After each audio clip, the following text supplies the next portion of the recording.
It's February 21st, 2025, and we got tech news, but we won't have any on Monday, February 24th. I'll have the day off, but I probably won't be able to relax, as I'll be too excited to return on Wednesday. I love tech news more than my family, and I hope they never find out. NVIDIA's launch of the RTX 50 series has had another wrench thrown in its gears after Tech PowerUp and others discovered that some 5090s have fewer ROP or raster operations pipeline units than they should, leading to lower performance than so-called normal 5090s. Is it okay to say that? The issue was first spotted on a Zotac model by Tech PowerUp forum user Wuxy Gamer, but reports soon emerged of similar ROP shortages on an MSI RTX 5090D, the China exclusive version, as well as a Manly 5090. But what does that even mean in 2025, you know?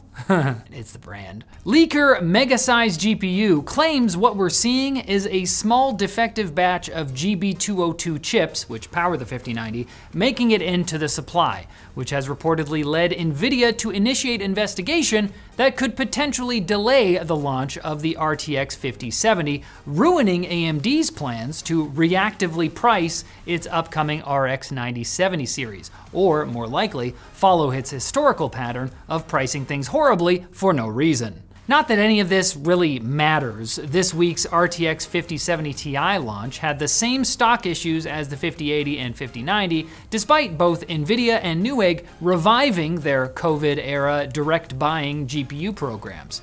So even if you get your hands on a new card, it might be borked. Hey, have you heard about reading books? I think that's like the third time I've made that joke in recent memory.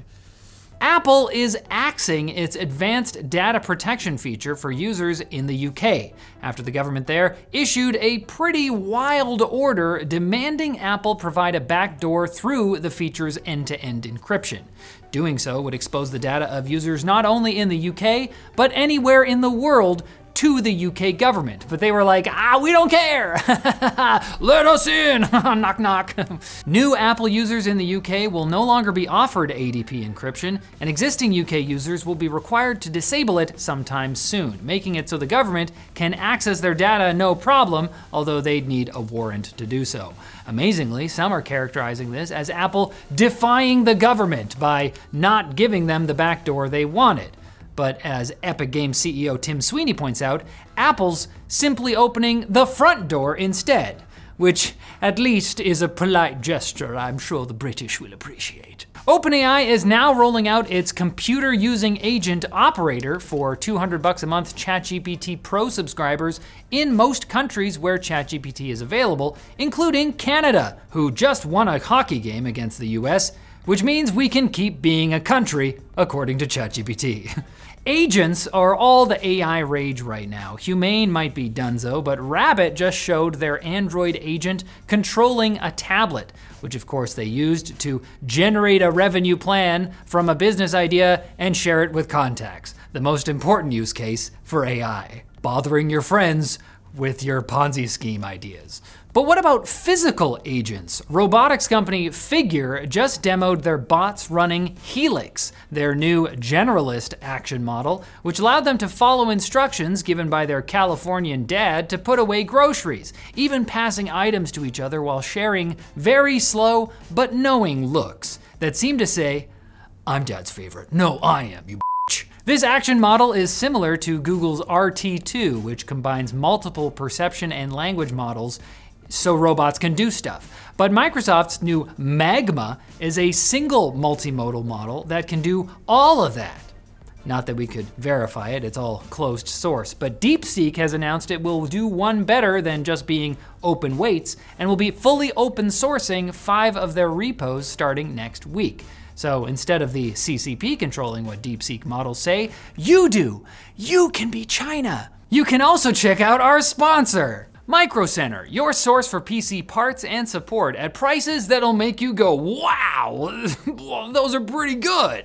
Even better, February is build your own month with amazing deals on CPU bundles, cases, coolers, RAM, and more. Micro Center's also got a new GPU trade-in program. Bring in your working GPU purchased at Micro Center and get same-day value for your graphics card. And for any other old or out-of-date tech, Micro Center can help you recycle it or donate it to charity. But Riley, I live in Santa Clara, you say. Buddy, that's perfect. Their new location there is opening soon. Don't forget to sign up for a free 128 gig flash drive when the store opens, and check out Micro Center's Build Your Own Month at the links in the description. If tech news is my family, quick bits are the Legos on the floor after my son destroyed the set I spent an hour building for him. Stepping on them hurts on multiple levels. YouTube will soon launch a cheaper version of Premium in the US called Premium Lite, which would remove ads on all content except music videos, according to Bloomberg, who described YouTube as a vast library of podcasts and how-to clips. And if those are the other options, I guess we post music videos?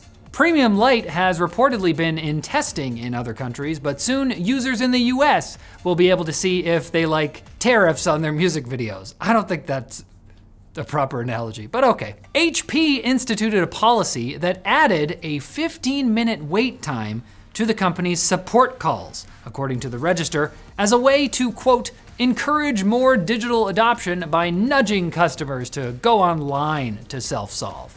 While there certainly is a place for tough love, I'm not sure making people wait even longer on the phone with support staff is the way to do it. And HP seemed to agree, as they rescinded the policy after widespread reporting on how dumb it was. Although we don't know what the hold music was. If they're playing bangers, I might be okay with it. Your computer's busted, but hey, time to get funky. Meta has said that even if they did torrent 82 terabytes of pirated books, it's no big deal if you don't seed them, as seen in a filing from the social media giant this week. You see, it's not the training AI on unlicensed pirated content that's the issue. It's performing the common courtesy of helping others do the same thing. Like, come on, that's illegal. This whole thing has got real I did not inhale vibes. Yes, I put the ebooks in my mouth, but... Earlier this week, Microsoft announced Muse, an AI game generator that was trained on and could only recreate low-resolution slop versions of the gameplay from Ninja Theory's failed MOBA, Bleeding Edge, which is, I think, something all of us were asking for. Ex-boss Phil Spencer suggested Muse could help with game preservation by emulating any game based on gameplay footage, a suggestion AI researcher and game designer Dr. Michael Cook called idiotic, because that's kind of like preserving the Mona Lisa by having your toddler draw it from memory. I mean, the spirit is there. And Google released an AI tool called Co-Scientist this week, which can generate hypotheses for researchers to investigate. The BBC claimed in an article that this tool had cracked a superbug problem in 2 days that took scientists years. That sounds amazing, but as another article from New Scientist and excellent science YouTuber Angela Collier points out, what actually happened is the Co-Scientist AI suggested a number of hypotheses to explain a problem, and the top suggestion matched unpublished research the scientists had been working on for years. But the AI didn't provide a novel solution to the problem. The suggestion was based on a previous paper the team had published in 2023. And I don't know if you could call providing a list of possible solutions cracking the problem, but hey, I'm not a scientist. But if you come back on Wednesday for more tech news, remember, no tech linked on Monday, then I think that makes you a scientist, right? Maybe, I don't actually know what they do.